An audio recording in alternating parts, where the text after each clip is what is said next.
Tahun 90 dan 2000-an merupakan era di mana sinetron berjaya dan melahirkan banyak aktris-aktris multi talenta.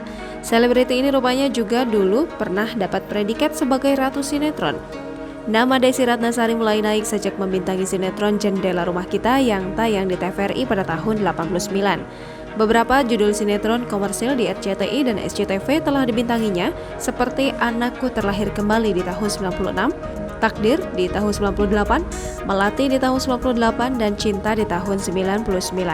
Kini Desi Ratnasari menjadi anggota DPR RI FPAN Komisi 10.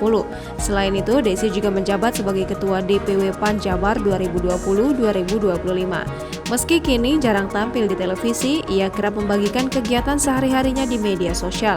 Baru-baru ini, dia sedang menjadi pembawa acara bersama Denny Cagur. Hal ini diketahui lewat pantauan tribunstyle.com di Instagram @desiratnasari terdepan. Desi menjadi pembawa acara bersama Denny Cagur. Terlihat Desi mengenakan baju warna putih dan membawa mic di tangannya. Rupanya dia sedang menjadi MC dalam acara Zulhas Award dan pidato kebudayaan. Tak sedikit warganet ikut memberikan komentar pada unggahan Desi itu. Kebanyakan warganet memuji paras cantik yang dimiliki Desi.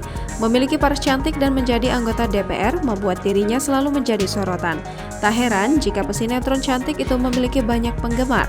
Aktif di Instagram, Desi memiliki lebih dari 63.000 pengikut hingga Kamis 17 Februari 2022.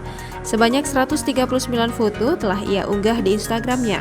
Dilansir dari Wikipedia, Desi Ratnasari, SPSI, MSI, NPSI, lahir pada 12 Desember 1973. Desi adalah seorang model, pembawa acara, pemeran, penyanyi, dan politikus Indonesia. Ia memulai karirnya di dunia modeling dengan meraih juara kedua pada pemilihan Gadis Sampul di tahun 1988. Sebelum berkarir di dunia politik, ia dikenal sebagai seorang pemeran film dan penyanyi.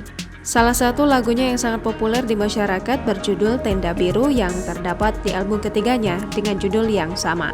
Ia beberapa kali bermain dalam film layar lebar, diantaranya saat beradu peran dengan Paramitha Rusady di film Blok M di tahun 90 dan dengan Nika Ardila di film Olga dan Sepatu Roda di tahun 92.